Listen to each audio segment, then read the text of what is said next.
بسم اللہ الرحمن الرحیم۔ اللہ تبارک و تعالیٰ کے نام سے شروع جو بڑا مہربان اور نہایت رحم کرنے والا ہے۔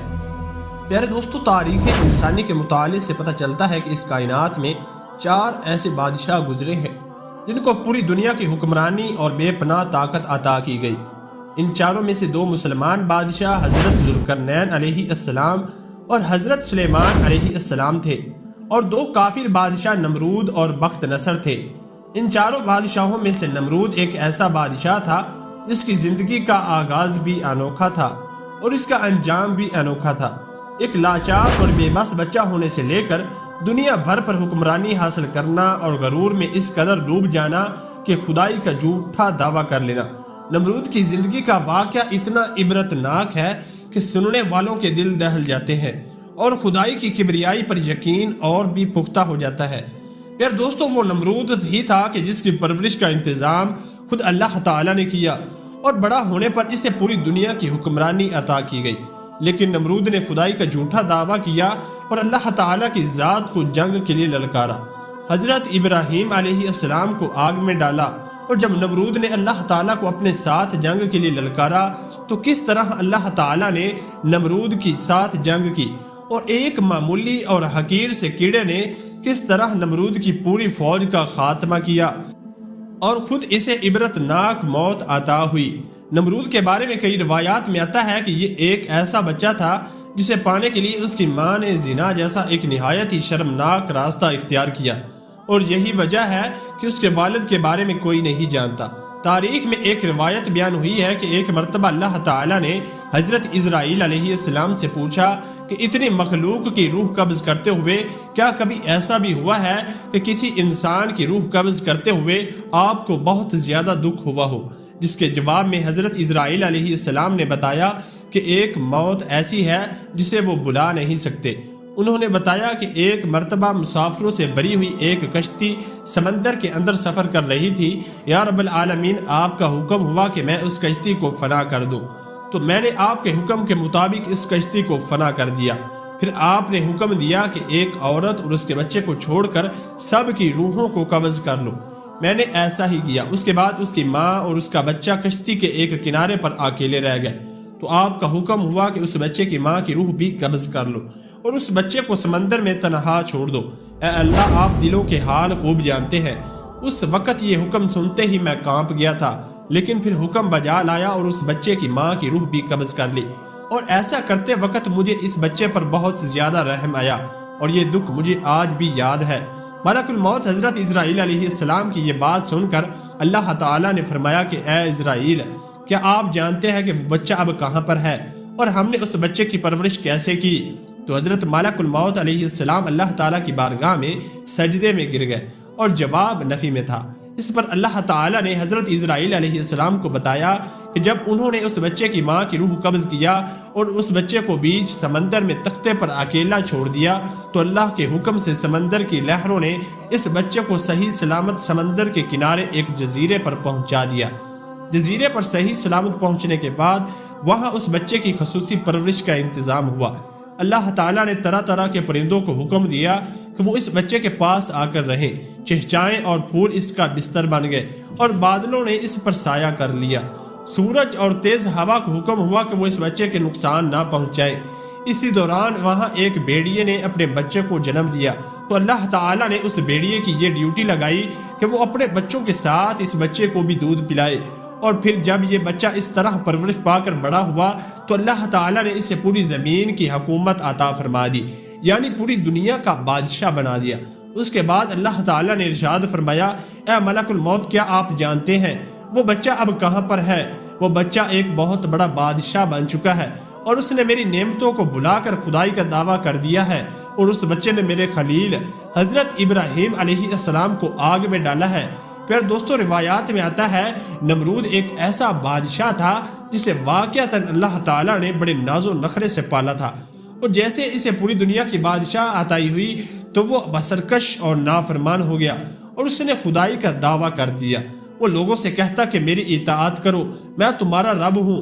نعوذ باللہ، اس کی نافرمانیاں حد سے بڑھ گئی، تو اس کی ہدایت کے لیے اللہ تعالیٰ نے حضرت ابراہیم علیہ السلام کو نبی بنا کر بھیجا، لیکن نمرود نے حضرت ابراہیم علیہ السلام کی ایک نہ سنی اور اپنی سرکشی پر اڑا خود کو خدا کہلواتا رہا، اور جو شخص اس کی خدائی کا انکار کرتا وہ اس پر ظلم و ستم کے پہاڑ توڑ دیتا۔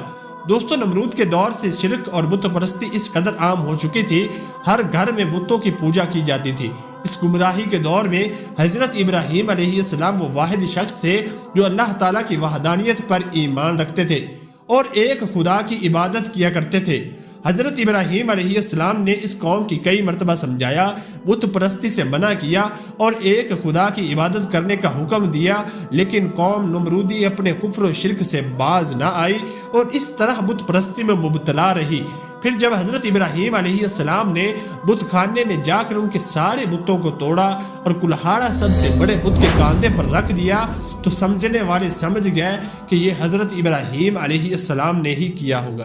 اور جب سب نے اکٹھے ہو کر حضرت ابراہیم علیہ السلام سے دریافت کیا تو حضرت ابراہیم علیہ السلام نے بڑی حکمت عملی سے جواب دیتے ہوئے ارشاد فرمایا، آپ نے اس بڑے بت سے پوچھو جو تمہارا سب سے بڑا خدا ہے، اس نے توڑا ہوگا۔ اگر یہ تمہارا سب سے بڑا اور سچا خدا ہے تو یہ تمہیں ضرور بتائے گا۔ چنانچہ نمرود حضرت ابراہیم علیہ السلام کی یہ بات سن کر لاجواب ہو گئے۔ پھر حضرت ابراہیم علیہ السلام ان کو توحید کی دعوت دی اور فرمایا کہ جب یہ جھوٹے خدا اپنی حفاظت خود نہیں کر سکتے، یہ تمہاری حفاظت کیسے کریں گے؟ اور یہ تمہارے خدا کیسے ہو سکتے ہیں؟ نہ دیکھ سکتے ہیں، نہ بول سکتے ہیں، اور نہ ہی اپنی حفاظت کر سکتے ہیں۔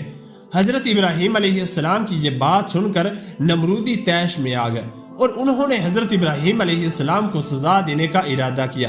چنانچہ یہ لوگ اپنی بادشاہ نمرود کے دربار میں پہنچے اور حضرت ابراہیم علیہ السلام کا واقعہ بیان کیا، جسے سن کر نمرود بھی غضبناک ہو گیا اور معاذ اللہ حضرت ابراہیم علیہ السلام کو آگ میں ڈالنے کا ارادہ کر لیا۔ چنانچہ نمرود کے حکم کے مطابق ایک وسیع و عریض میدان میں جب آگ جلائی گئی تو وہ آگ اس قدر زیادہ تھی کہ اس کے شعلے آسمان کو چھو رہے تھے، لیکن جیسے ہی حضرت ابراہیم علیہ السلام اس آگ میں ڈالے گئے وہ آگ اللہ تعالیٰ کے حکم سے ٹھنڈی اور سلامتی والی ہو گئی اور نمرودی اپنی قوم کے ساتھ ذلیل و رسوا ہو گئے، لیکن اپنی غرور و تکبر سے پھر بھی باز نہ آئے۔ اس نے تکبر میں آ کر حضرت ابراہیم علیہ السلام سے کہا، اگر تیرا خدا سچا ہے تو اسے کہو کہ میرے ساتھ جنگ کرے۔ جیسے ہی نمرود نے یہ بات کی تو حضرت ابراہیم علیہ السلام فوراً اللہ کے حکم سے حضرت ابراہیم علیہ السلام کی بارگاہ میں پہنچے اور عرض کی کہ اللہ تعالیٰ کا لشکر جنگ کے لیے تیار ہے۔ حضرت جبرائیل علیہ السلام کی یہ بات سن کر حضرت ابراہیم علیہ السلام نے نمرود سے کہا کہ اللہ کا لشکر جنگ کے لیے تیار ہے۔ نمرود یہ بات سن کر حضرت ابراہیم علیہ السلام سے کہنے لگا، مجھے 3 دن کی مہلت دی جائے تاکہ میں جنگ کی تیاری کر سکوں۔ چنانچہ اللہ تعالیٰ کے حکم سے نمرود کو 3 دن کی مہلت دی گئی۔ نمرود چونکہ اس وقت پوری دنیا کا بادشاہ تھا، چنانچہ اس نے ساری دنیا سے بڑے بڑے جنگجوؤں کو اکٹھا کیا اور خطرناک ہتھیار جمع کر لیے۔ ان 3 دنوں کے اندر جب نمرود نے پوری دنیا سے ایک بہت بڑی فوج کو جمع کر لیا اور اپنی تیاری مکمل کر لی تو وہ حضرت ابراہیم علیہ السلام کو غرور اور تکبر کے ساتھ للکارنے لگا اور کہنے لگا کہ میرا لشکر جنگ کے لیے تیار ہے، اپنے رب سے کہو کہ اپنا لشکر بھیجے اور میرے ساتھ جنگ کرے۔ جیسے ہی نمرود نے اللہ تعالیٰ کی ذات پاک کو جنگ کے لیے للکارا تو حضرت ابراہیم علیہ السلام نے اللہ کی بارگاہ میں دعا کی۔ اس کے بعد اللہ تعالیٰ نے دیکھتے ہی دیکھتے مچھروں کو ایک فوج کو بھیجا۔ مچھروں کی تعداد اتنی زیادہ تھی کہ وہ پورے آسمان پر پھیل گئے، یہاں تک کہ سورج کی روشنی بھی دکھائی نہ دیتی تھی۔ چند لمحوں میں یہ مچھر نمرود کی ساری فوج کا خون پی گئے اور سارا گوشت کھا گئے، جس کے بعد ہر طرف نمرود کی فوج کی ہڈیاں باقی رہ گئی۔ یہ خوفناک منظر دیکھ کر نمرود اپنے محل کی طرف بھاگ گیا اور اپنی بیوی کے کمرے میں چھپ گیا۔ اسی دوران ایک مچھر نمرود کے محل میں داخل ہو گیا۔ نمرود اس مچھر کو دیکھ کر اپنی بیوی سے کہنے لگا، یہ وہ مخلوق ہے جس نے میری فوج کو تباہ و برباد کر دیا۔ نمرود ابھی یہ گفتگو کر ہی رہا تھا کہ وہ مچھر اس کے ناک میں داخل ہو گیا اور اس کے دماغ میں جا کر بیٹھ گیا اور اس کے دماغ کو چاٹنے لگا۔ جب اتنی تکلیف اور اذیت محسوس ہوتی کہ وہ اپنے سر کو دیواروں پر مارتا۔ اسی دوران وہ مچھر کئی دنوں تک نمرود کے دماغ میں رہا۔ سر درد کی شدت کی وجہ سے وہ اپنے سر کو دیواروں پر مارتا رہتا، یہاں تک کہ خدائی کا جھوٹا دعویٰ کرنے اور اللہ تعالیٰ کی ذات کو جنگ کے لیے للکارنے والے اس متکبر بادشاہ کو عبرتناک موت کا سامنا کرنا پڑا۔ پیار دوستو، اللہ تعالیٰ نے دنیا پر حکومت کرنے والے سب سے بڑے بادشاہ کو ایک حقیر سے کیڑے مچھر کے ہاتھوں قتل کروایا اور اسے پوری دنیا کے لیے عبرت کا نشان بنا دیا۔ نمرود کی زندگی کا یہ واقعہ رہتی دنیا تک کے انسانوں کے لیے نشان عبرت ہے، اور اللہ تعالیٰ سے دعا ہے وہ ہمیں غرور اور تکبر سے بچائے اور عاجزی اور انکساری کی توفیق